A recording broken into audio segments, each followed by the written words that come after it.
Hi guys, welcome back to my channel. In this video I will teach you how to get the photo mode on the TikTok. As you can see, photo mode is here on my TikTok, so I can easily click a picture using my TikTok. How you can get it, watch this video till the end, and if this video really helps you out, do subscribe to my channel. So first of all, you have to open your Play Store mobile application and you have to search for the TikTok.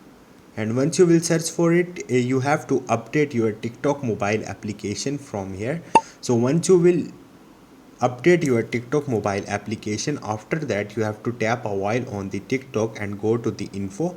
And once you will do it, after that you will see storage right here. So simply you have to click on the storage and the cache, and you have to clear your storage cache from here.